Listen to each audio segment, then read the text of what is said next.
Welcome, you dirty batters, to the Inglorious Batters podcast. My name is Jordan, always alongside two beautiful men, Adam and Rob. How the heck are you guys?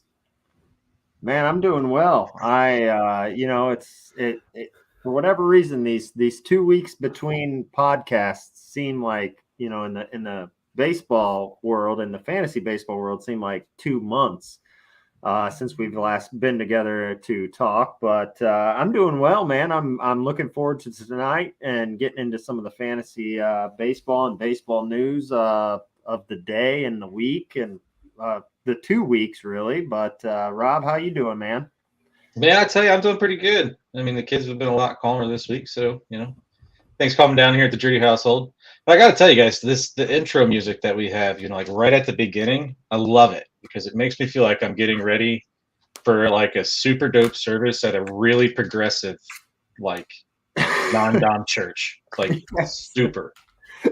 Yeah, you know what's weird about that, Rob, is because I notice, for our listeners that aren't in tune with like how StreamYard works, those intro videos are being played, but we can still see each other, but they can't necessarily see us. and I can't hear you guys either, but I see Rob over there just man, clapping to the music, getting yourself pumped up. Yeah. I'm like this close to feeling the Holy Spirit, so. Right. And what's funny is for whatever reason, like my Instagram algorithm, it's got like something going on where, because I've been getting like so many of these videos that are popping up of like mega churches doing like these like musical numbers that they've completely they're covers, but like the latest one was the Peaches song from Mario Brothers. Peaches. Yes, exactly. The Jack Black and this mega church redid it into a Christian. It's just so much of that is so cringy, but you're right, Rob, man. So awesome, that music does kind of put off some of those vibes. Yeah. Jordan, how about yourself, man? We haven't touched on you. What's going on? I hope you don't touch me. But no, I'm going to touch on you. Yeah, no. I'll be sitting and then touching something. So okay, so it's more so like this. Yeah. Okay. All right. I'll take that. That's fair. But no, like my week has been going good. I'm having we have a child that is learning how to crawl right now. And he's army crawling, but it's really slow. But he's getting there. Your life will never be the same. I know. If he has just like Marcus says, if he has an ounce of my energy, just a tiny fraction of it, I'm screwed. Mm-hmm. Yep. Because I'm a very high-strung individual. Oh, I'm very, very energetic. Yeah, we do. Yeah. but Jordan, I'll give you credit. You're like one of the rare people that not only does your energy permeate when we're around you or via Zoom, but like even in like our fantasy baseball group message, like your text messages, they permeate energy, whether that's in like, a shit ton of caps letters and exclamation points and emojis. Like, so it's appreciated though, because sometimes it's like super early in the morning and I'm like, damn, George answered early this morning. well, I get up for work at like I get up, start my day at like 5:45, 5:30. And so I'm up when I'm waiting to get ready for work, or if I have some downtime, I go on fantasy and I go check some stuff and then announcements and just drop stuff. But yeah, no, yeah. I wake up when I put my eyeballs in, then I'm awake for the rest of the day. Wish I could do that. And I can just roll. I drink some water, maybe some orange juice. I'm set for the day. And a Capri Sun. And a Capri Sun. And a Capri Sun. This is my last Pacific cooler, by the way. Oh man. I'll be going to Strawberry QB in like 2 weeks. So Wow. Sorry. So in the realm of fantasy, my team for some reason likes to go from loss, win, and currently I am winning because last week I lost. I just don't understand the trend that my team is going. This week my team is playing extremely well. Overall wise, my pitching is ridiculous this week. I had a day where I scored 192 points on Wednesday. So That's a solid day. it was a very solid day. Verlander gave me 48, I think.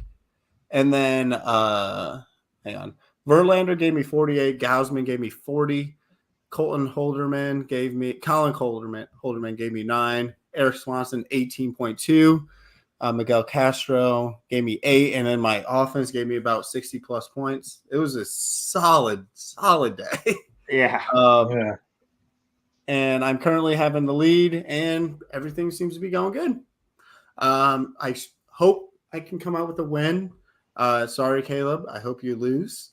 But yeah, how about you guys? How's your fantasy so far? I'm on the verge of a dismantle. Yeah. I've pulled off some pretty good trades, and I've brought in what I feel like are some pretty good pieces with Yordan Alvarez and Xander Bogaerts. But I don't know, man. I'm scoring points. Last week was a really down week for me, but I'm scoring points. I'm just not getting wins. I don't know. So right now, sitting at 1-4. Hey, you can always trade Emmanuel Clase for who was that? Oh, no, actually, don't bring that up. I want to discuss that trade when we go into the trade talk. I wish do you guys know of a way we can pull up past trade offers on ESPN? No, I wish. No, you have to remember it and save it. But no. If you go to our text messages and then type in like Emmanuel Clase or something like that, you should be able to find that text message. I've got this. I'm pulling it up. But don't bring that up yet because we haven't gotten to the trades yet. Adam, how's your week? Man, you know what? My week's your team's falling apart. You know, now as far as fantasy goes, so Kikiyanga Indians are 4-1 as they sit here today. It's just been a little bit of a revolving door with my injured list and also with just my pitching staff. As we've talked in the past, my pitching has been hit bad. Obviously, I've got Brandon Woodruff on my IL since the start of the season. Honestly, he had one start, I believe, before hitting the IL. That was my second pick of the draft. And then, of course, I had Jeffrey Springs go out with Tommy John. And I just found out Luis Garcia also went out with Tommy John. And then, I actually went fishing after Jeffrey Springs went out with Tommy John. I went fishing and found this, which it seems funny to even it seems funny to even go after a starting pitcher for the Oakland Athletics because as you guys saw, I think in the group chat as well, the Oakland Athletics starting pitchers, let's put it this way, the graphic I think Pico sent to the group was Bryce Harper injured his elbow, had Tommy John surgery, rehabbed his elbow, and then re-entered a game before a Oakland A's pitcher was credited for a win, a starting pitcher. So, but I got this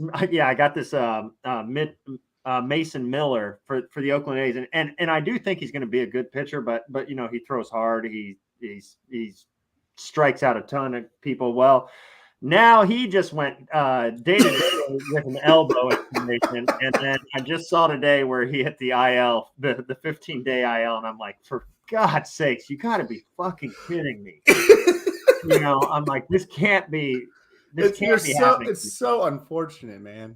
Yeah. So, needless to say, I think myself, I know there's others in our fantasy group that have already, in our fantasy league that have already said, I think we got a few people that are going to be shopping this morning. And I know that's going to be a topic for later, Jordan and Rob, with just like that just goes with the trend, I think, of the league this year with some of the injuries. But my goodness, man, it's I've really had to put. It's been fun though, because I really feel like through trades and through waiver wires, I've really had to put on my GM cap, and that's kind of what fantasy baseball is all about. And so it's really kind of made it fun, but it has made it stressful, and I've had to get creative. But no, yeah, and we are going to be discussing starting pitching because my Lord, these starting pitching is just.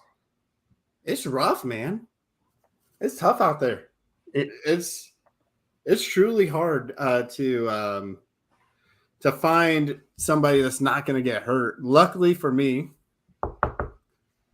I haven't had much in the IL for pitching wise. I haven't had much in the IL regardless. Granted, I had Justin Verlander, but his was not that serious. So I was like, okay, they were just really cautious with him. But no, I'm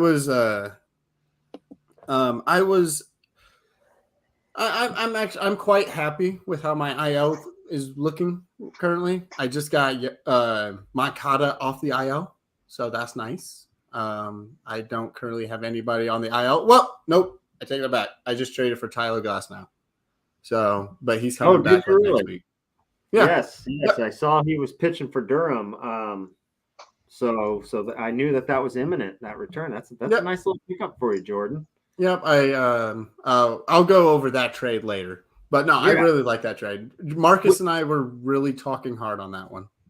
Which by the way, if I will mention, since you said trades, and obviously that's a kind of not a weekly, but an annual, or it's a tradition on every episode to talk trade. So when we get to that segment, just for the viewers and the listeners, if you do have any trades that maybe you're considering or want some dialogue, just so we can kind of discuss it for content purposes, if you've got one, kind of keep it to the back of your head. We'll definitely be chiming in the comment section here throughout the show. So that would make it fun and interesting as well. So,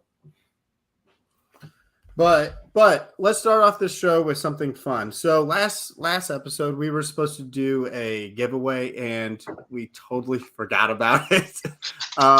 And so this week we're gonna start that giveaway off at the start of the show. So with that being said, how you needed to be in it was that you needed to like. Damn, Rob. Every goddamn time I open a beer in my office, this happens. What is the air prep like? I don't know, man. I feel like. Are you in Colorado? Yeah. Oh man. Grable. But so you have to like the post, you have to share the post, and then you also have to follow our IG. I also added some of the people that are normals on this program. Yeah. That are always commenting, that are always engaged. Not all of them have social media, so I was just being fair with them, just throwing them in there because they're here week after week, and it's fair. So we're gonna spin this wheel, and also, can you reiterate, Adam, what they win? Yeah. I was gonna say if we could just a quick refresher, as if you do recall from episode 6 of the Inglorious Batters podcast, Rob and I both were adorned with Inglorious Batters gear. The first, in fact, T-shirt of Inglorious Batter Apparel, which is of course sister company of Inglorious Media, which is of course sister company of Inglorious Batters podcast. There's a lot of arms to this enterprise that we've built. So no, but it's a cool shirt. And I think what we said we'll do is just whatever color, whatever whatever size, but something fun we were trying to do to engage the audience. So and we will be messaging you privately and trying to figure out what you would like as well. So we will be going into your personal messages. We'll be texting you if we have your personal info. But other than that, anything else you'd like to add? Yeah, if you're one of the few that are not on social media, obviously a message privately isn't going to be, that easy to do. So what we're going to do is the next time we see you, Jordan will softly whisper it into your ear. Hey, you won. Right there. Right there. You'll be able to feel the moisture inside of your ear canal. Oh gosh. Yeah, I can do this all day. Like we can talk like this. You want right to? there. Right there. Yeah. So I hope you guys win this. So and this is not a rigged event, right, Jordan? You do have something that is in fact making this seem like, of course, a legit, because this is a legit podcast. So what do we got going on? Right. Yes. So I have a wheel. With a bunch of. We just got an Amber Alert. Oh, wait, I was doing it too. So keep in mind, some of the listeners and everything, when it comes down to this, have some relation, not a whole lot. Well, not a whole lot. They have some relations to us, but they are constant listeners. They constantly interact with us, or constantly posting our stuff on social media, so they get a fair shot at it. To be honest, we're not on it, which makes sense. Yeah, I would hope not. And so, with that being said, are you guys ready? Let's do it. To spin the wheel to figure out who gets it. Of course, this is the first ever inaugural wheel. Should I piss them off and do 3 spins? Or just do 1? No, just do 1. All right, ready? 3, 2, 1. Oh, shoot, hang on. Let's turn up the volume so you can hear it.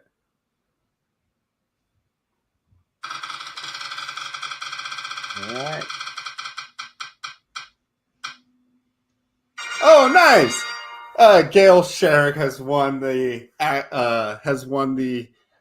giveaway. I actually know her personally, but no, congratulations to her. She got. I'll be privately messaging her, just letting her know that she did win it. I would like to do. We would like to do these more often if you guys would like. Obviously, if the same person wins over and over again, I'm not doing this. I'm not rigging it. So help me God. I'm keeping everything fair. I click it once and then we're good. Yeah. But no, with that being said, let's begin the show. So let's start off with a topic that Adam kind of hinted on earlier, with pitchers constantly gripping at their elbows, pitchers getting hurt with Tommy John, forearm pain, shoulder pain. And then also let's talk about pitchers that just suck. Yeah. Pitching is just so bad right now. And I don't, and it's not just like the no names. A lot of the big names are struggling. Granted, the people that are struggling that are big names, such as like Aaron Nola, he has turned it around. Zach Wheeler has turned it around as well. But there's also a lot of a handful of other guys, like one guy that was supposed to be good, Sean Manaea. He sucks. He is bad. And I'm spacing out on other names, but there's a whole list full of them.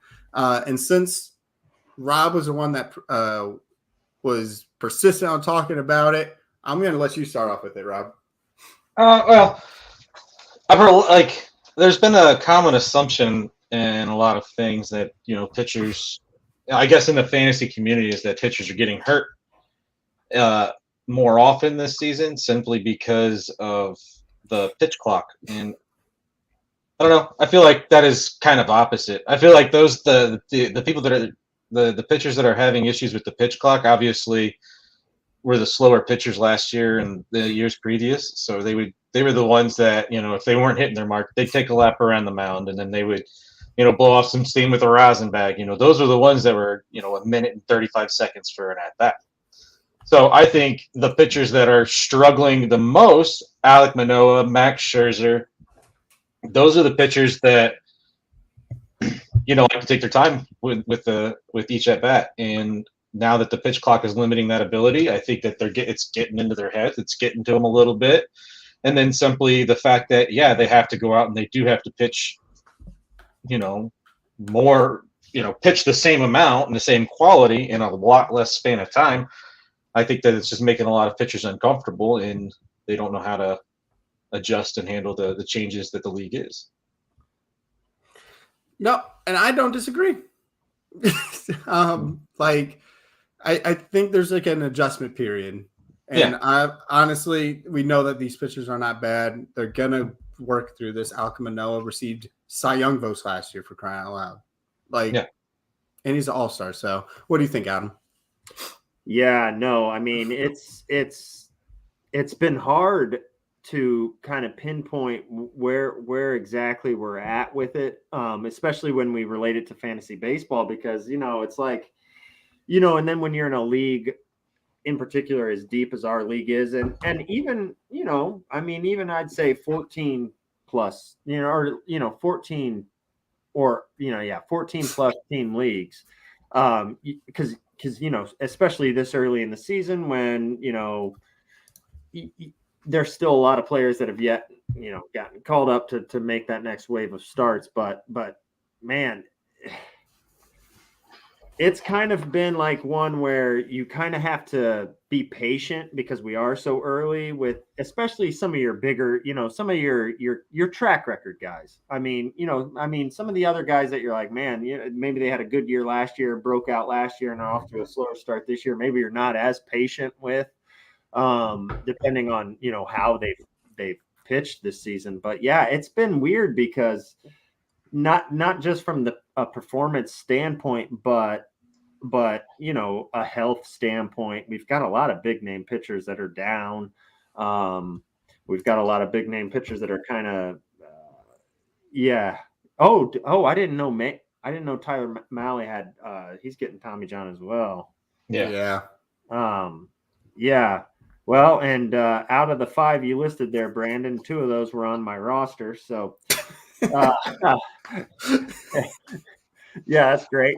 But yeah, but the one I was going to mention when we kind of started this whole thing, and it was mentioned in the comments and both by you guys, Alek Manoah, man, that is one that really kind of puzzles me, because, like you guys said, he was a guy that really broke on the scene in a big way last year for a very exciting team that's kind of been starved for, especially in such a tough division.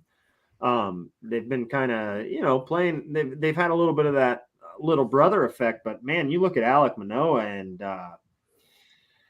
there's not much where you're like, okay, I could see where it's just bad luck. I mean, because his stats aren't great. He's pushing that 5 ERA, so that it has come down. He currently has a 1.66 WHIP, and he's only got 32 strikeouts. Well, he's got 32 strikeouts for 41 innings pitched, but when you start looking at some of the percentile rankings with him in particular, he's a 15% whiff rate, which is well below league average. Only 18% strikeout percentage, which is also well below league average. But when you look at hard hit percentage and everything, he's way below everything right now. And but he's one of many. I mean, what other kind of names stand out to you guys? Well, the obvious, Verlander's, DeGrom. Oh, Verlander's doing well. Well, he was scratched from 2 games in the span of a month. I mean, he's never been scratched from from games like that before. Wait, scratched, like as in like not starting anymore? Is that what you're talking about? Yeah, they pulled his start. When? Didn't they just pull it over the weekend with the Reds? He was supposed to start the Reds, and he didn't. He never got to start. No, he started against the Reds. The Reds. They pulled the Reds hit on. Oh, so it's Scherzer. Scherzer. The point. Right there. Scherzer. What's going on with him? He's scratched twice this season already. He's never been scratched before. it kind of give me maybe sticky stuff was really a bigger issue than we thought. Rob, grab the tin foil, start wrapping it around your head. I'm just Oh, saying. no, dude, I'm all about it. Like last year when they started cracking down on the sticky stuff, I was completely against anything DeGrom when it was cold outside. I would not, and I mean it showed. I mean DeGrom had like a 5 ERA the first 2 months of the season last year, and gave up more home runs than anybody else. So I do think the sticky stuff is definitely. I don't think it's a conspiracy. I think it's a fact. I'm telling you. Yeah. I don't know, man. It just seems weird, but yeah, you're right, dude. Yeah. And then you have bounce back people like Garrett Cole. He right when sticky stuff started becoming a big issue, he struggled last year a little bit. Yeah. I'm not saying he struggled a lot, but he did struggle though. And then when they were initially striking down on it, he was getting blown up. And then you also have people blaming the sticky stuff, like Tyler Glass now, because he had to get Tommy John. Okay. He was blaming that he got Tommy John because he wasn't able to use sunscreen in his sweat. Yeah. Rosin.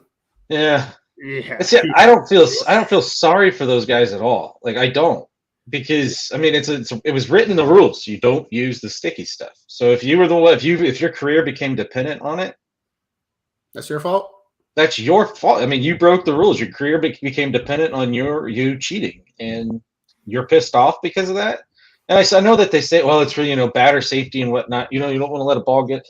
I get that, and yeah, I fully do sympathize with those that do take a ball to the dome. But still, like you play the game of baseball, and you have since you were probably like 4 years old.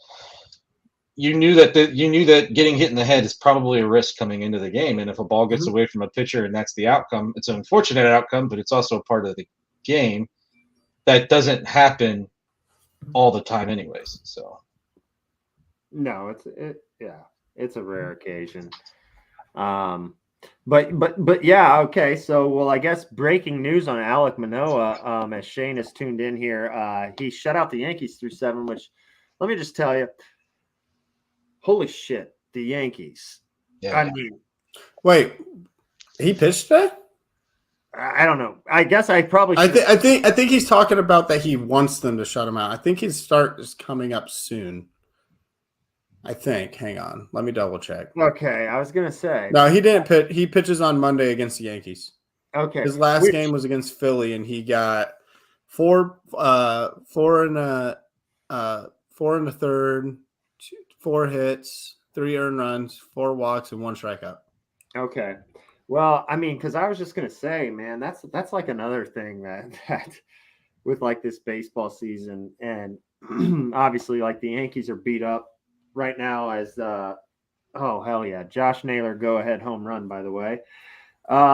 Anyways, with the Yankees, and because speaking of the Guardians, they're bad right now. It's awful, but they did just play the Yankees and it was one of those. Club.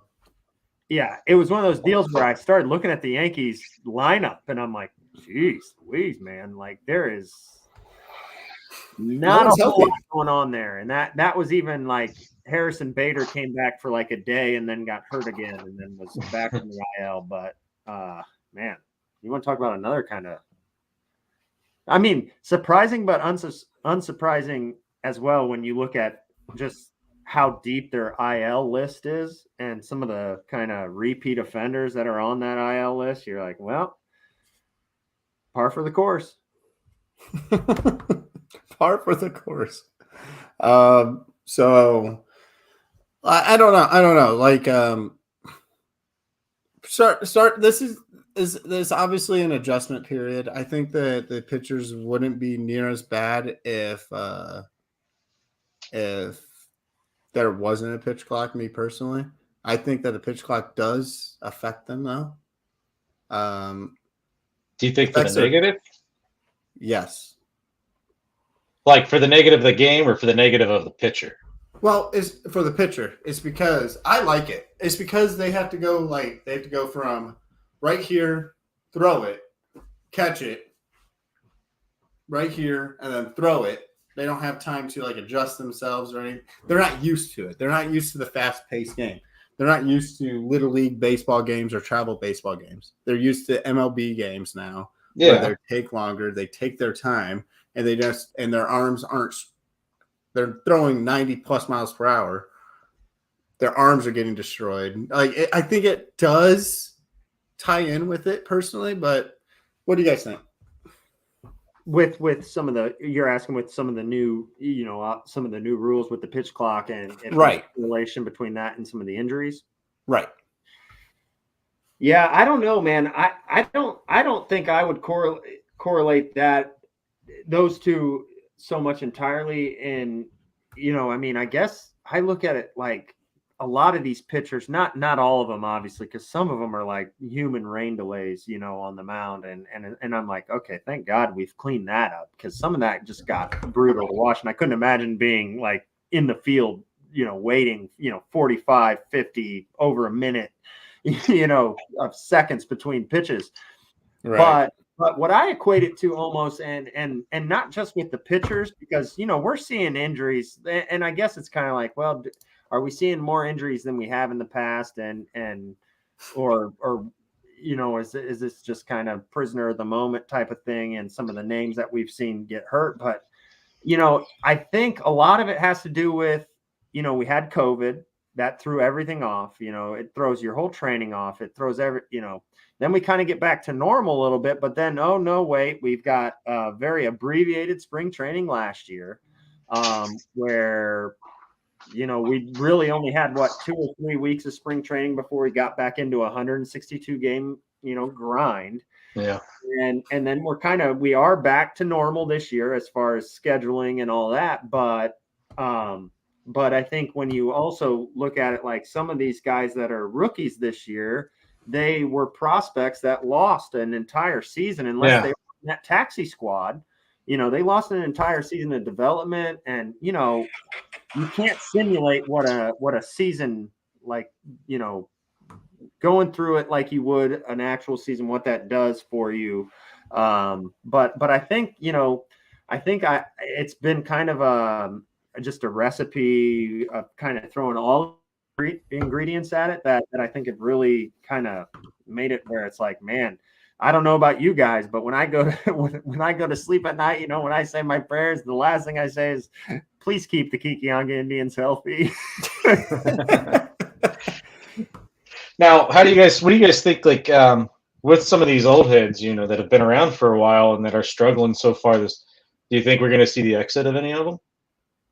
Like a retirement, a go away for Scherzer and Verlander? And I mean, Verlander's right around the corner anyways, so. And he's got a pretty good retirement, I guess, to look forward to as well. I mean, Kate Upton. Yeah. Well, and he's got a World Series ring. Yeah. So it's if he continues to struggle with these, or he continues to hurt his arm with these, we could see some exits. We could see some early, not really early retirements, but we could see some legends go away. And baseball money's guaranteed. It don't matter when you retire. Yeah, no, yeah, but it is always interesting, Rob, when as you mentioned it is always interesting every year, or every few years, especially when you've got some of the highlight names like we've had in recent years with, like, even though I can't stand him, Big Papi, and we've got, obviously we had Albert Pujols, and we've got Miguel Cabrera. It's always kind of interesting looking at the changing of the guard, because I think in particular, as we look at it right now, the changing of the guard has to look different than it ever has before, because some of those players that are retiring, and then you look at some of the new wave of players, and just kind of just the different style, and just the swag, and it's just the exciting nature of the play. It's always kind of like, all right, this is good. This is good for the game, because in 5 years, these guys will be going into Cooperstown. We'll celebrate them some more. It's always kind of fun watching that. Yeah. That, as Rob likes to call it, that waiver season. That's how we do our thing, So I like to let's move something to more positive. There are a ton of surprise pitchers that are kicking major butt right now. There are a ton, and the list does have a lot of the people that are always in that running for being like one of the better pitchers in baseball. But like this is how the list is going when it comes down to the top 10. Tell me if there's any names that surprise you. Okay, Shane McClanahan. This is all in order. Shane McClanahan, Garrett Cole, Jonah Steele, Clayton Kershaw, Zach Gallen, Joe Ryan, Mitch Keller, Nathan Eovaldi, Eddie Rodriguez. Yeah. Those are our top 10 pitchers. Yeah. It's crazy because dude, and that's what I guess when you look at a couple of those top names, it's not necessarily super surprising when you hear like the Garrett Coles and the those McClanahans and McClanahan, even though like I still feel like McClanahan is like maybe a little underrated for just how freaking good he is. He's ridiculous, bro. I mean, he's so good. Neither one of you guys have McClanahan, do you? No, I think it's. I had him last year. It's freaking Poppy Cockies. Oh, makes sense. Mom. Yeah. Damn. But then also the ones that really surprised me is like Steele. Yeah. And it sounds weird that this one surprises me. This one surprises me though. I don't know why it does. Clayton Kershaw. No, I actually went in and because I'm like, I looked in the ESPN fantasy, and I'm like, wow, he's rated that. He's ranked that as the starting pitcher. And then I like went to his like baseball reference page and I'm like, holy shit, man, he's looking really good. Right. And then you're just like is he ever gonna age? Like last year he had a regression year. It wasn't his best year, but he had a decent year. Wasn't great by any means. He was a top 50 pitcher, I think top 60. And then this year he's top 10 and been top 10 pretty much this whole not top 10, top 5 for pretty much this whole season. It's a weird change of pace. Well, he's one of those pitchers that benefits from the pitch clock, though. Like he was kind of a quick pace of play player anyway. He came to pitchers really fast, or he came to batters really fast. So I definitely see why he's up there. And same with kind of Justin Steele. He was really limited. Justin, not Jonah, my fault. Yeah, no, Justin Steele. He's kind of a fast pitcher, anyways, too. Like he doesn't like to mess around. He doesn't move around the mound at all. Yeah, well, and actually, as we talk about some of those guys and some of the names you mentioned, Brandon also said Eovaldi. My goodness, Eovaldi's looked so good this year. Yeah, and Eduardo Rodriguez. I traded him. I traded Eovaldi. What's funny about that is just some of the we're like what 2 minutes into this little segment here about some of these starting pitchers, and I hate to do this, but like, so I check in my brother Alex and we check in fairly frequently about, and we talk fantasy baseball. Hey, this dude has Eovaldi, Steele, and Mitch Keller. I know. And hell? I don't know how the hell he got that. But I think he just got desperate. His offense sucks. That's the problem. He's the worst team in the I mean, I'm giving him a fight for that worst team in the league, but he's definitely. Well, I can't really talk crap right now because Alex did beat my ass last week. So, well, I gave him his first win.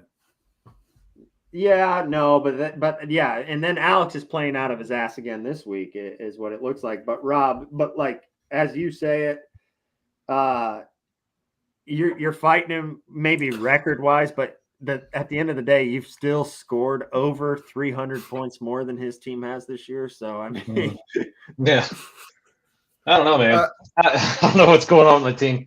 And then one more pitcher, and this one is to jab at Rob a little bit because he's an ex-Red. Sonny Gray. Yeah. Yep. Another pace of play guy. know the pace of play guy. And Sonny Gray has never been a fastball pitcher. He's an off-speed pitch guy and always down in the zone. And I think that is helping too. Yeah. Because for you sure. Stretch your arm so much. Yeah, and literally nothing that Sonny Gray throws is straight. And some of those two-seam fastballs he throws, and whether it's to a righty or a lefty, they are absolutely devastating. This dude has an 84% whiff rate. Right. Cedric Mullins hits for the cycle. Oh, no shit. Good for him.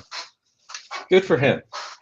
I think we should. That should be we should do a survey question on Twitter for Cedric Mullins or Mike Trout or Bryce Harper. That's who it was. Oh, wait. Rob, thank you for bringing that up. Remember like 2 weeks ago when we brought up the little wager? We need to figure out what we need to do. Because you said that you said Brian Reynolds would have a better season than Cedric Mullins. Fantasy season. We're talking about fantasy season. Yeah, barring any Cedric extended Mullins, on my all time. And I said Cedric Mullins is going to do better, obviously. Yeah.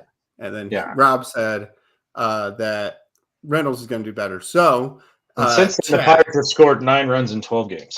So chat, bring up something that we can do. We would like I would like to do a humiliation bet personally. Okay. I can't eat or drink things. I got some tum issues, man. So we don't want blood coming out of his booty hole. Lots and lots and lots of it. That's getting too graphic.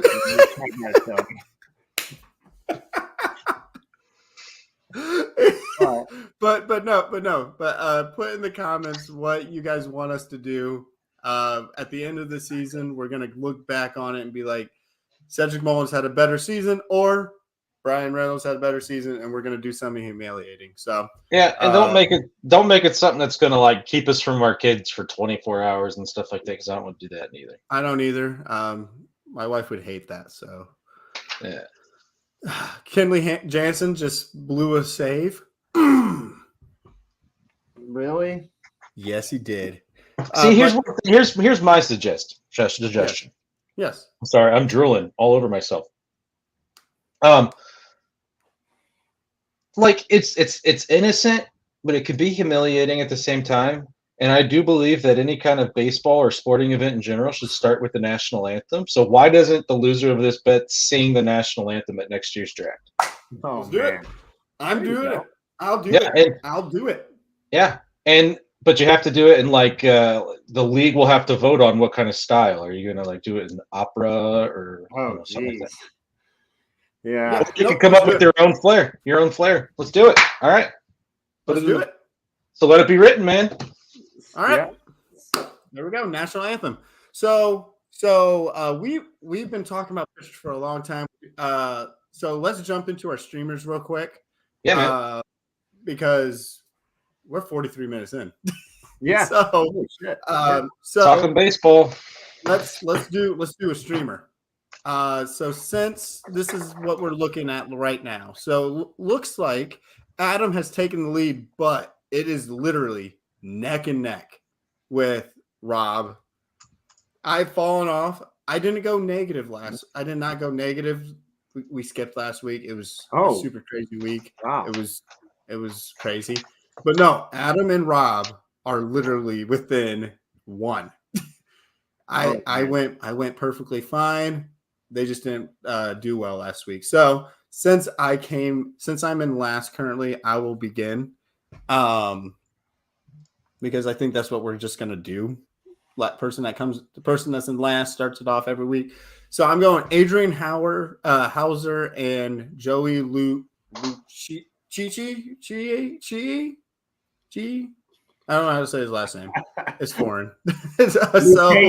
I think it's Luke Casey or something like that. Whatever. So I'm picking Adrian Hauser mainly because he's pitching for the Brewers.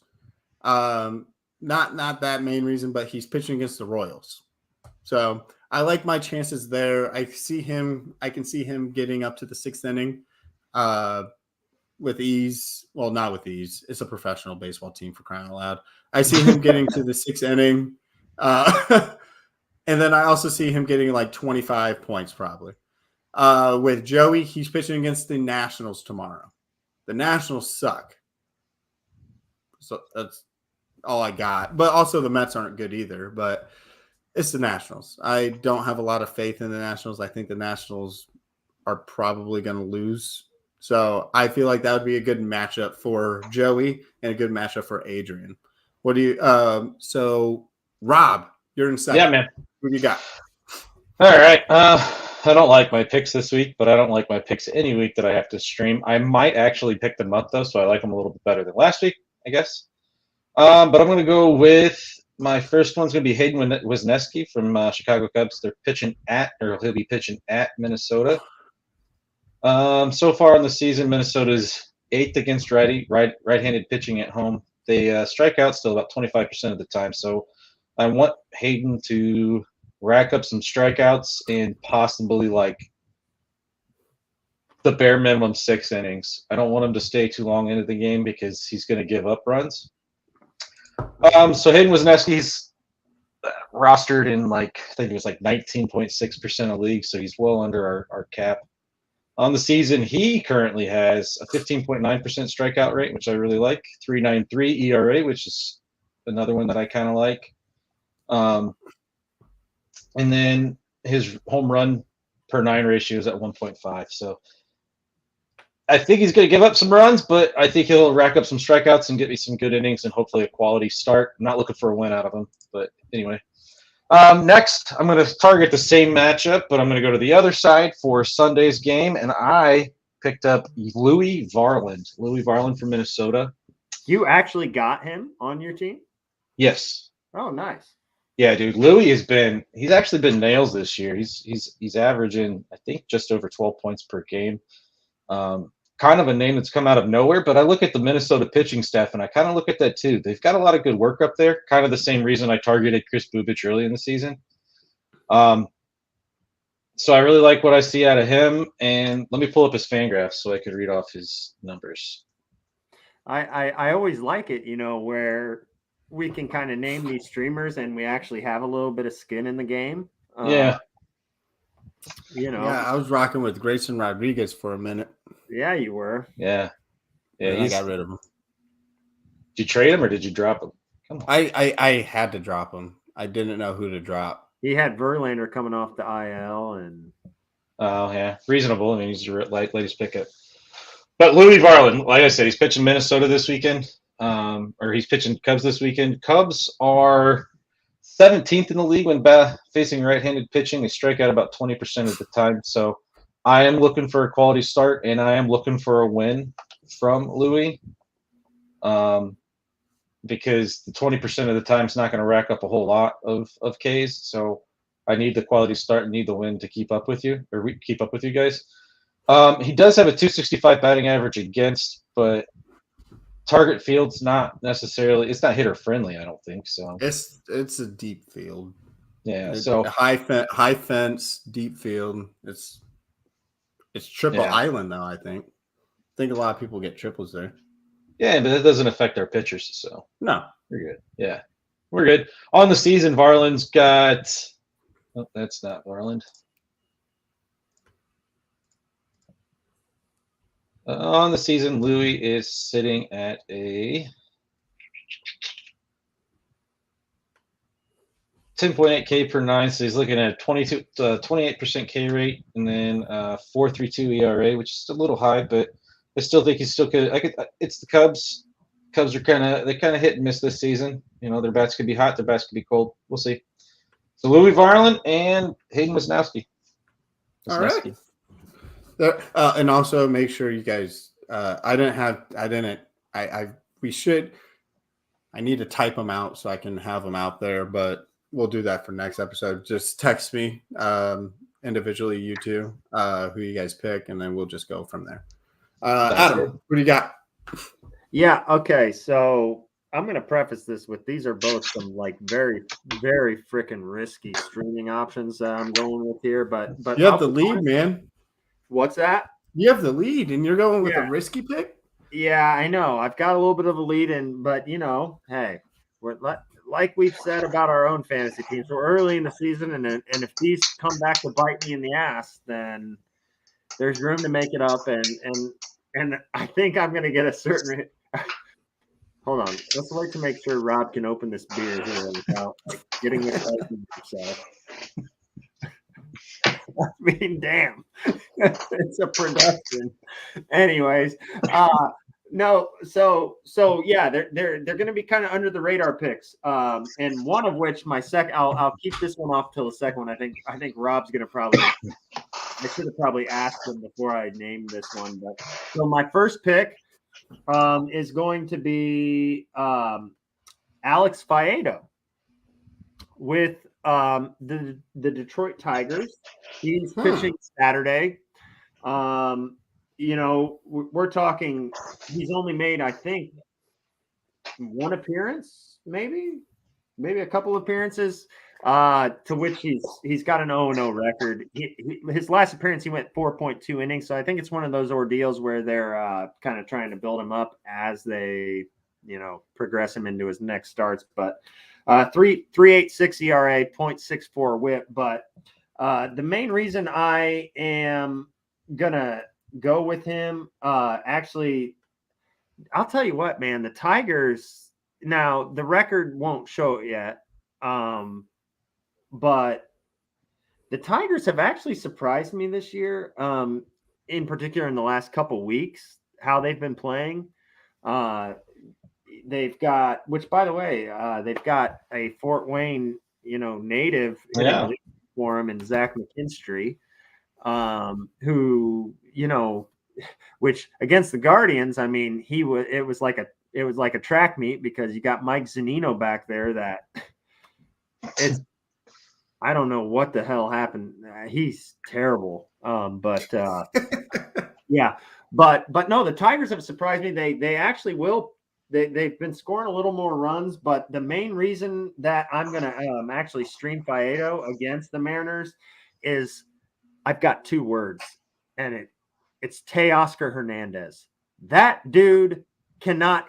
He sucks. He's on my team too, and I'm so pissed because I have gotten so many. Now they've tapered off significantly, and by tapered off I mean they're non-existent here in the last 2-3 weeks. But I have had a lot of offers from. I gave you like 2 or 3 offers for Teoscar. Let me just tell you this, guys. He was so good in Toronto. I actually looked so good. But you say he's so good, but I'm on his Baseball Reference page. He's got one bold number on his entire reference page. Now his career dates back to 2016. He has one bold number, and that is actually from this year in strikeouts. This dude struck out 54 times this year in 154 plate appearances. Look at his veins. 54 times in 144 at bats. So 54 strikeouts, 5 walks. God damn. Are you mad? Yeah, I'm pissed. I should have traded him. I had offers, good ones too. I gave you offers too. That's the thing. I was in that. Hey, and if we're just gonna talk real quick, here's how I should have known I was in trouble is because when Alex was 0-4, and I'm like, all right, let me try to get some of your strong starting pitching and give your offense a little bit of a boost. I started throwing in packages to him, and he's like, Teoscar Hernandez, phew, woof. Well, I'm like, you got CJ Abrams as your shortstop. I don't want to know, right? Right. Hey, also a Fort Wayne tin cap. Gotta respect CJ. True. Yeah, he Gotta was. respect CJ. Yeah. So anyways, yeah, that's kind of my side rant on so Faedo rostered in 0.2% of the leagues. Now, Rob, yeah, talk me off the ledge on this one, dude, because I don't know why. This is more of a gut feeling because, dude, I got to be honest with you guys. I looked at, the Saturday, Sunday streamers, and since we do have kind of a tight restriction on what we are accepting as a streamer pick with percentages owned, it's got to be 25% or less. Yeah. Man, it really kind of limited what we had for whatever reason, how the pitching matchups worked out this weekend. So Rob, talk me off the edge. Am I crazy to my second streamer pick is a Sunday streamer? It's going to actually be Luke Weaver. Yeah. Yeah, stop it. Luke Weaver. No, I mean, go for it because I'll catch you in points. Buddy gives up bombs, yo. But it's against the Marlins. It's in Buddy Miami, gives up which is actually not that great of. It's not that It's not. friendly of a park, and he's matched up. He's matched up against, and I just saw this picture recently because they played the Guardians, but Braxton Garrett, I think is his name. Yeah, Braxton Garrett with the Marlins. He's a left-handed pitcher, not very good. Because I haven't dug enough into it, and I know you're a little bit more tuned in. Has Luke Weaver been as bad as his numbers have said he's been this year? Yeah. Okay. Yeah. Yeah, he's like a 4.5, maybe 5 inning guy. Home run, maybe 2. 4 runs, maybe. And then a strikeout or 2. He's not I don't know. Yeah, dude. Like the Reds they've switched down to a 4-man rotation. They DFA'd Luis Sessa, and they went to a 4-man rotation. And I don't know why Weaver was the one that stayed. I mean, Sessa and him both had some pretty awful numbers. Yeah, and just I guess for the listeners, let me just go ahead and tell you, Luke Weaver is, as far as record this year, he's 1-2. He's got a 7.36 ERA. Now, let me just tell you, I just feel like he's got 22 innings pitched, so we're talking a very small sample size here. But he does have 21 strikeouts. Mm-hmm. His WHIP, it's 1.45, but I still feel like that's high. But I'm like, man, I guess for a 7.36 ERA, I would have thought it would have been higher. Yeah. So I don't know. I'm like, he is a career 4.91 ERA. He's not good, but he has more strikeouts than he does innings pitched. So it's like kind of like, well, can I catch lightning in a bottle for 1 week, and where he actually goes 5 innings and maybe strikes out 7 or 8 batters and maybe walks away with a no decision. That's what I'm hoping for. You're risking your lead, man. That's all right. And it's already super slim. That's what I'm going with, and I may be in third place by the end of it. But you know what? That's what we're going with because I like to kind of go against the grain. And as far as Luke Weaver is concerned in ESPN leagues, anyways, he's owned in 0.4%. So I've got 2 guys that are under 1%. We're gonna see. And I look at Miami, and they got a 2-1 WOBA against righties. So hey, and also chat as well. I'm FYI, I'm looking at my phone to look at stats as they're talking, so bear with me. But no, who do you guys think is going to take the lead or going to be in the lead for next after this week? Out of all of us. So I'm going to leave that. I'm going to leave that to you guys. After hearing our picks, who do you guys got? But when it comes down to trades, let's discuss trades. There's a lot of movements happening. There's a lot of movement happening in our league. There's a lot of movement happening in a lot of other people's league. I've been trading like crazy. I need to calm down, actually. But there's a call out. Hold on, Jordan. Are you able to do that though? Are you able to actually calm down? Because you're on high energy all the time, man. Like yeah. But this is fantasy though. I need to reel it in as a professional GM and not just trade people willy nilly. Like Mosaic. If I was Mosaic, I would not be trading people. I would have the same squad I had at the start of the season. I would still have Black Joey Gallo on my team. Black Joey Gallo. And and I wouldn't have Corbin Burns. My pitching staff would be trash, even though I just traded Corbin Burns, which just gave me a QS and is on pace for a win. It was a nice send off for him. But Rob, did you end up fighting that trade that a person that is in this chat sent you? Dude, I couldn't find it. Okay, I'll help you look for it. Yeah. I'll help you look for it. Hang on. I don't know how to do that search thing on the phone. Okay, found it. I searched for like 20 minutes. Like, Rob, hey, man, it's once again, dude. You know, you wouldn't think that maybe a 12, 13 year age gap between us and Jordan is that big of a difference, but it's significant when it comes to technology. I feel like apparently.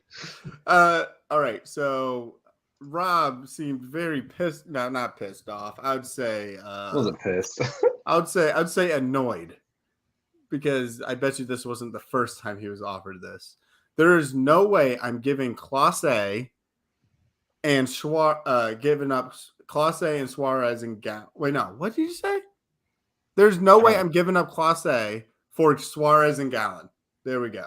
You put an and instead of an or. Yeah, no, wasn't going to do it. Explain to me. I mean, Zach Gallen's having a hell of a season, playing out of his mind, but Arizona's cannot.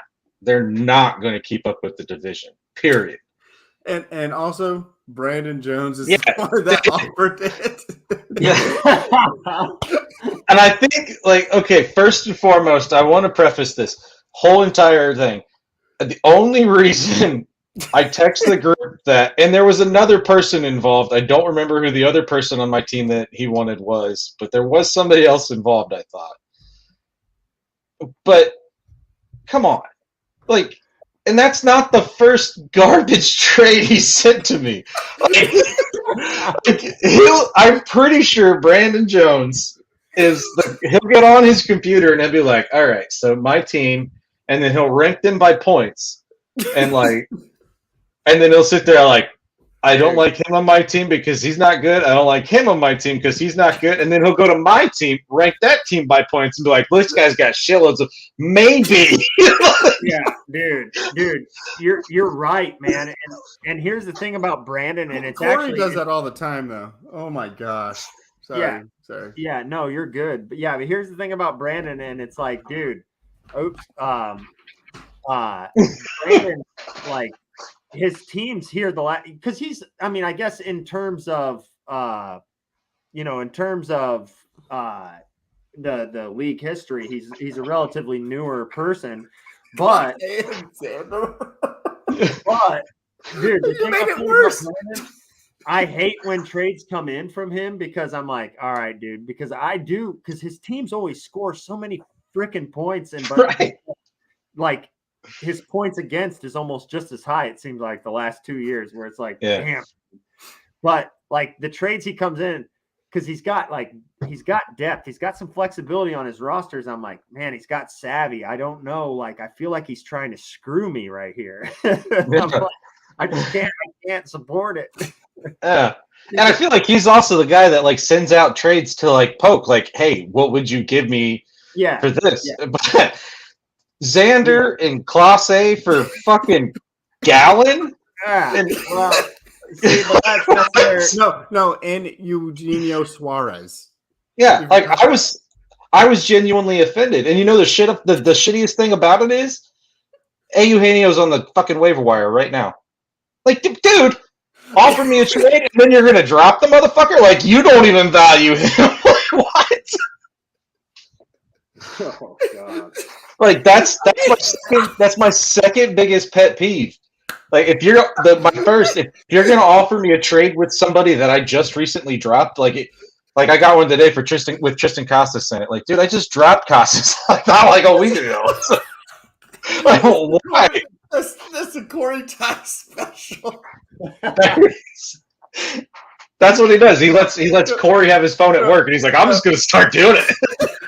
Hey, no, Corey. As much as I love that guy, he is the absolute worst person to trade with, because when you counter with him, and then you're like, oh, you want my star player? Well, give me this star player that I'm weak in, and then we have a deal. No, you're asking for too much. Right. Rob, I got bad news. What's that? Since Did he we're blow on it? topic, Clause, blown save, and the loss. You know why? Because Bautista got a save tonight. Bautista, whenever if they both get a save op on the same night, one of them's going to lose, the other's going to get it. So my Guardians lost, man. That sucks. What Hey, the hey, hell? hey! The Cardinals won. They beat the Red Sox. Kenley Jansen gave up 3 runs. I started him on my so rare league this week. Yep, gave up 3 runs. Cardinals won. All right, I got some more. You're right. I should have taken Eugenio Suarez instead of buying him for $4 right now. So we got a couple more. We got some trades on Facebook. I don't know how the hell this one got approved with how. Oh, okay. So this is a dynasty league. This is dynasty. Okay. So somebody traded. Somebody attained Wander Franco and a first round pick, and they traded away Nolan Arenado and their 3rd round pick. So assuming the other person already has a draft pick, assuming that they have a first round pick already. Oh, I think that's actually not a bad trade in a dynasty league. Yeah, I think it's a perfect trade. Even if he doesn't have another first round pick. Exactly. Yeah. That's good. Yeah. No, yeah, that's I like that one. trade. I did. I give that an A, 100%. Yeah. What do you say? What do you say, Adam? Yeah, no, I mean, so explain this to me on the Dynasty League. Like, so Dynasty League, you're building like a dynasty team. So you'll keep the majority of you'll keep generally all of your players from year to year, and you'll build off of you'll do like a rookie draft for your minor league system, or if you run a minor league system. So it's basically like Dynasty mode back in the day on Madden. Yeah, it's exactly like that. Oh, okay. And also when it comes down to this league, dynasties, you're typically not super trade heavy like we are in this league. No, it's usually like a regular baseball, like the MLB. So you'll have like 1 or 2 teams who are in a rebuild, so they'll be the ones that are trade heavy. But yeah, no, that makes sense. Which if even if our league was considered even so much as a keeper league, I don't think we would see, because our league, I got to tell you guys, and maybe I'm just like, I don't know, just like recency bias, but the trade movement in the league this year, considering we're on week 6 now, it's been crazy. And the players, like, my goodness, Jim, which I don't know if he's on here tonight or not, but he just traded away Jose Ramirez and Francisco Lindor in the same damn trade. No, he had so he had a trade with Austin, which was our first blockbuster trade, our first one. And let me pull this up real quick. Okay, so he traded Francisco Lindor, Garderol, Jose Ramirez, Bruce Gratterall, the reliever. Yeah, for the Dodgers, and then Kyle Schwarber. And then Jim got Bo Bichette, Gio Urshela, Chris Bryant, and Christian Javier. Oh my gosh. Huh. What do you guys think of that trade? Because that was actually, I actually had that pinpointed on my topics because that was such a big trade. There's so many there's a lot of moving parts. Of course, Brandon says Jim got fleeced, but Schwarber is the weakest hitter in that trade. He's the weakest person that Austin attained. However, Schwarber can easily go for a week where he hits bombs in almost every game. He's done it before. And then Gatorol, how do you say Gatorol? Gratterall. Yeah. Okay. And he's good. I wouldn't say he's like solid or like amazing. But then what Jim got, Bo Bichette, fantastic. He's raking right now. He's doing great. Gio Urshela, that's a head scratcher. That's a head scratcher. Chris Bryant, I don't really know how well he's doing. And then you also have Christian Javier, who's not a bad pitcher for the Houston Astros. Just got a 50-piece last night, I think. Jim just said the only player I lost worth keeping was Ramirez. Improved at shortstop, improved at left field, and improved his pitching. Okay. So Kyle Schwarber and Chris Bryant, are they on the same pedestal? I would say so. Mm-hmm. Okay. And so that I guess that's good. Then let's break down this trade then. So we have Bo Bichette and Francisco Lindor. That's a good trade-off. No. Yeah, I would. Bo Bichette's a win. Bo Bichette's the win. Francisco Lindor sucks. Okay. Yeah, I'd take Bo Bichette for. Hey, do you still have you still have the clown head from episode 1? Francisco Lindor. All right, and then we got Gio Urshela and Jose Ramirez. Yeah, we don't have to talk about that. Christian Javier and Gatterall. Oh, you know what? When you break it down like that, yeah, I think it was a good trade. Good trade. He addressed positions that he needed. He didn't address positions that, like, it may look like a bad trade on the surface just because of the names, but when you look at the team, he needed to get something in those. And then also you have to break it down as well,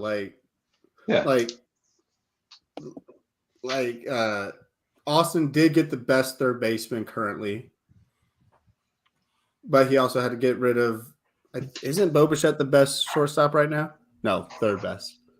Yeah. No, I mean, yeah, but you also like Jim said, man, it's so hard to look at these trades because so many of these trades you can like just crucify on paper, but it's like, I guess you got to look at what you got and hey, right. If you can improve in 3 different spots in one trade, yeah, I mean, it's hard to argue, but obviously, time will tell on who wins. But yeah, man, I just love that trade because, that was actually a player. Jose Ramirez was a player that, in my mind, I'm like, I'd love to offer a trade to Jim for Jose Ramirez, but I never thought that was a guy he'd, kind of part with. And so now it's in someone else's hands, and maybe I'll, we'll see what happens. Yeah. Jim's frustrating to trade with too. Like he's just hard because he pays too much attention. He's very he thinks about it. Yeah, he thinks about it for too much. I just want to I want to roofie him. Let's roofie him. Let's not do that. Then let's go over one of my personal trades that I. Hey, why do they call them roofies? They shouldn't call them floors. Roofwood. No, I was gonna say something about Cosby, but no. Oh boy. I didn't. A trade that I had. I traded John Birdie and Corbin Burns, and I got Tyler Glasnow, Alec Boehm, and Jack Sowinski. Dude, Sowinski, he started so on fire. And I feel like he's going to be a product of his team all year. Like if his team is slumping, he's going to be slumping too. Right. Nolan, like last year, Nolan can carry through a slump and he would be able to maintain his points, but I don't think Jack will be able to. But if his team could still play like 500 ball or better for the rest of the year, oh God, he's going to be so fun to have. What I like is the Alec Boehm and I think Alec Boehm's one of the elite players. I'm not a big fan of Tyler Glasnow. I wasn't a big fan of him when he was healthy, just because his arm angle kind of encourages injury. Yeah. He comes from No. that weird, like, I don't know. Yeah. No, Jordan, I that honestly, I think that was a good trade, Yeah. And like To you get said, home. Ugh. Jack Sawinski is a guy also that, let me see here. He's got, yeah, okay. So, I mean, He's another 10 cap, too. Is he? Yeah, he played for the 10 caps 2020 or 2018-19, I think. Okay. Hey, we got a 4-wing guy. Yeah. Well, I mean, look. If nothing else, in a league as deep as our own with 20 teams, he's a guy that's already put up 7 home runs, 20 RBIs, 5 stolen bases, good for 861 OPS. I mean, now to Rob's point, his season average is now down to 237. Rob, as you kind of said, he did start off because hot. the Pirates have cooled down a little bit.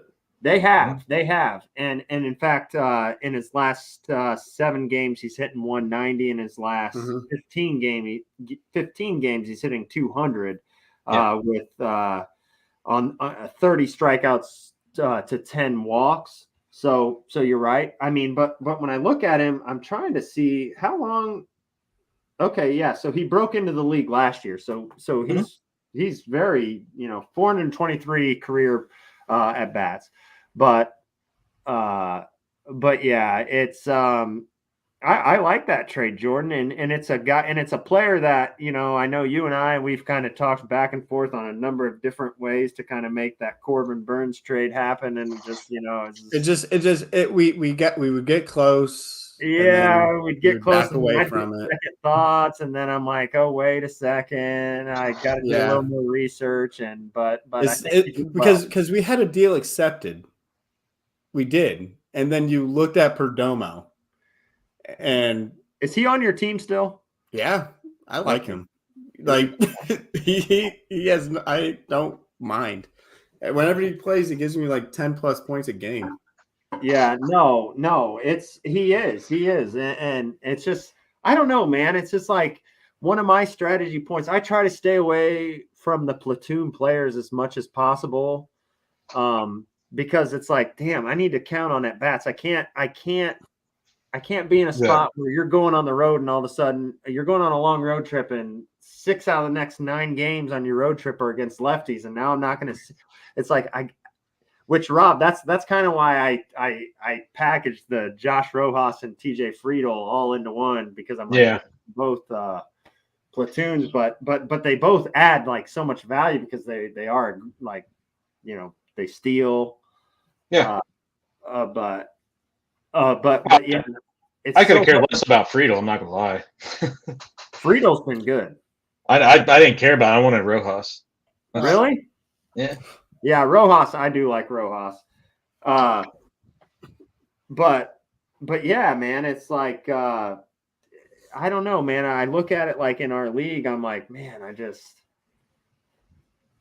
need to. I more so than anything, when it comes down to it, I need to count on at bats. Like, even if that doesn't, translate to points, I need to at least be able to put some at bats up there. So yeah, and even like, especially with the depth of our league, that's the biggest. Yeah, with the depth of our league, I have a hard time rostering anybody that's averaging like a 6-spot bat lead, or like in the lineup, because you just don't know.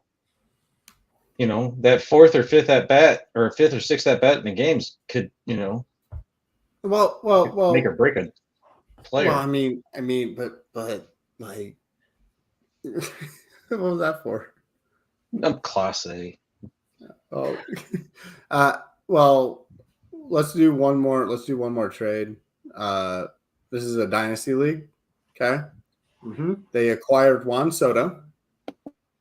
And they traded away Francisco Lindor and Mitch Keller to get Juan.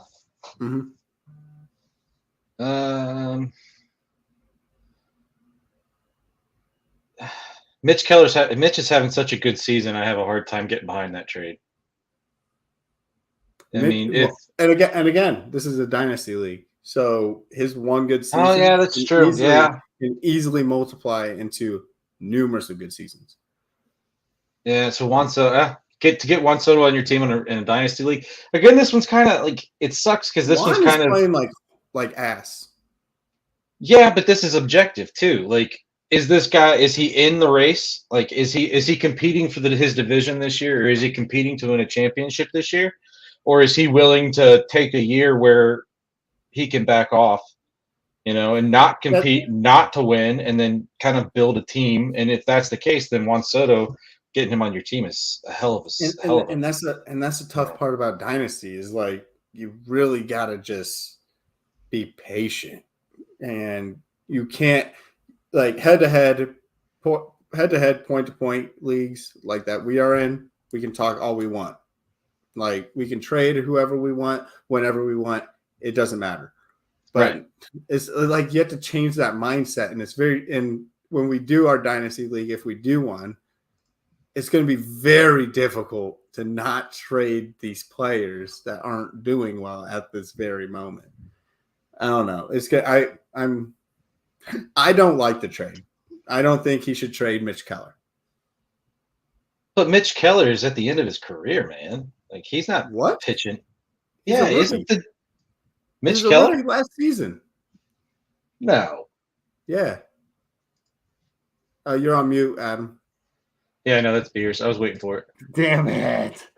Yeah, you got me, Rob. I owe you. Hey, which by the way, I'll get you on the next T-ball game. Or Shit. something. Right. Oh no. But yeah, he is 27. Yeah. He's 27. No, Yeah. Rob, I think you were thinking He's of that young. Keller from Kansas City. Brad Keller. Brad Keller. Yeah. Yeah. Mitch Keller just broke into the league not too long ago, though. 2019. Yeah. Mitch Keller was named opening day starter for the upstart Pittsburgh Pirates, the darlings of the National League Central. He was there. Oh boy. Hey, how does it? This is a shitty podcast because as it sits today, Jordan's team sits in dead last, Rob's team sits in second to last, and my team sits in somehow I think third place maybe. But yet they're 4 or 5 games under 5. The AL Central sucks, so it really doesn't matter what place they're in. No, the Central sucks. We're like stuck in, dude. Why does the Central both leagues suck so? Well. Do you know what's Midwest. crazy? You know what's crazy? That if you take the AL East, the Yankees, who are in dead last, they are first place in the AL Central. I know. That's why it's That's like so bad. Yeah, I just like and it's like, look, dude, it's May 12th, but I looked at the Guardians and I'm like, all right, you're 3.5 games out of the division, and you're like 6 games out of the wild card already. No. So it's like you better win the division. Right. The Cardinals are actually playing better as of late. They did just win from behind. Pause. And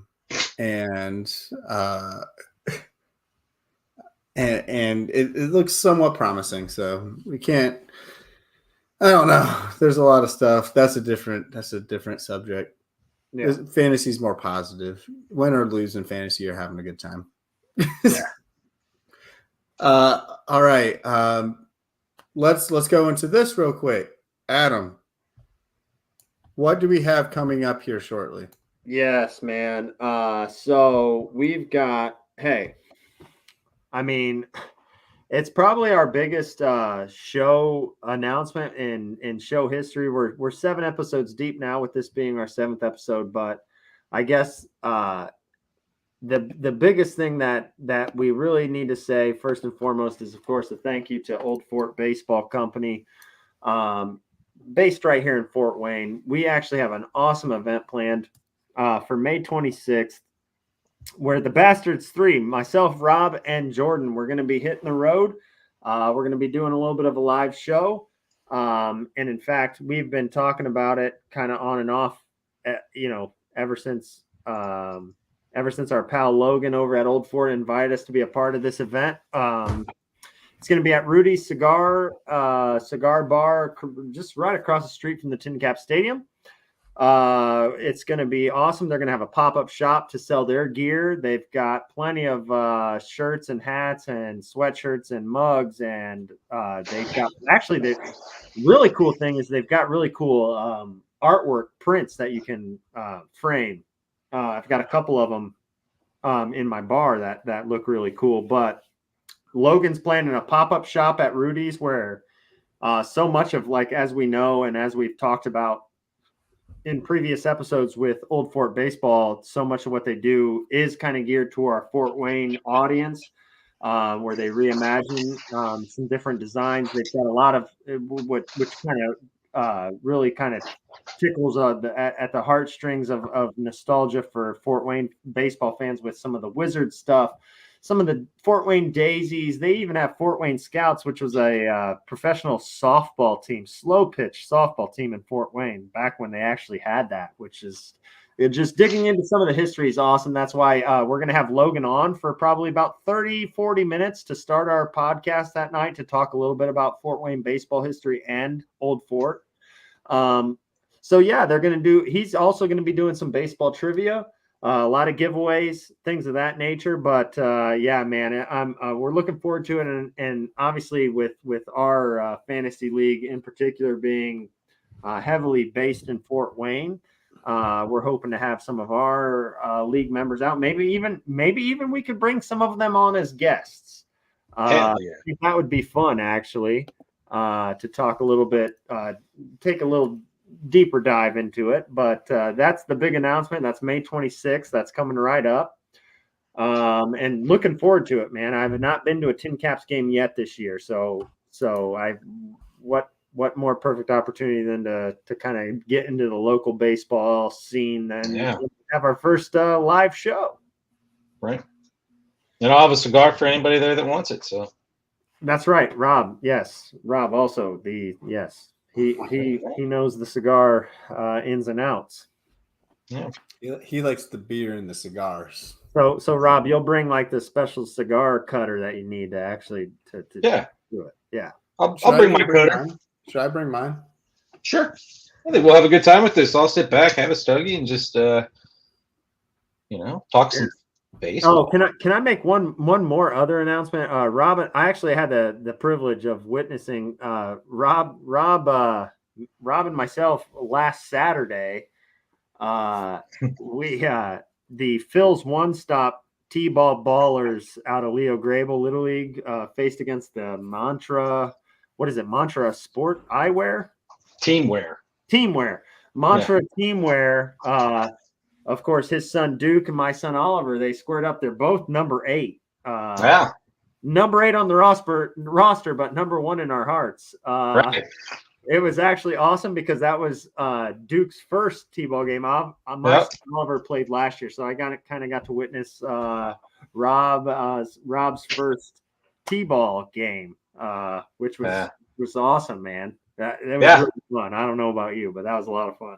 It was a blast. I don't know. I almost cried a couple times, and then after his first at bat, he packed the shit up, started hauling it back over to us. He's like, "All right, ready to go." That was fun. Yeah, dude, it was real impressive. Actually, there was a couple players that actually hit the ball off the tee and then chased after the ball to try to record their own out. Now, my son's coach did it really cool. He bat the team in the order of their jersey number, and my son, I'm 6'6", so my son's tall as shit. So he got the largest number on the team, which is number 8. So he got the bat last, which, as we all know in T-ball, that means automatic home run because you run around the bases. And I think I turned to Rob after Oliver in the first inning hit his home run, and I said to Rob, I go, "Hey, should have hammered the over." Right, dude. It's straight up, Buddy carried his team. Pretty sure the final score was like 18-18, and I can't. Got them all. I can't wait for that. Now, what I will say, Rob, Oliver and Duke, they did have some similarities in the field where I think both you and I were like yelling at Oliver, chase after the ball, Rob, Duke, chase after the ball, you got to get it. The point of this is to get it, is to get the ball. It's fun though. I'm pretty stoked about tomorrow morning, so I'm ready for it. Yeah. So, but other than that, man, yeah, we're looking forward to it. We appreciate all the comments tonight, guys. Yeah. Made it a lot of fun again. Appreciate all the support. Hope to see you guys out. For our local fans here, hope to see everybody out May 26th over there. That's going to be a great time. And yeah, man, thanks again. Yeah. Hey, and we had a fantastic episode today, and hope and next week we will be better when it comes down to posting our streamers. Last week was a unique week. We were just busy to the gills. So this up It's and opening coming day. this Opening up day and for our kids. So right. we had Yeah, this up and coming week we will for sure have a separate video posted of our streamers so we don't miss a week. So with that being said, have yourself a great rest of your day and see you guys later.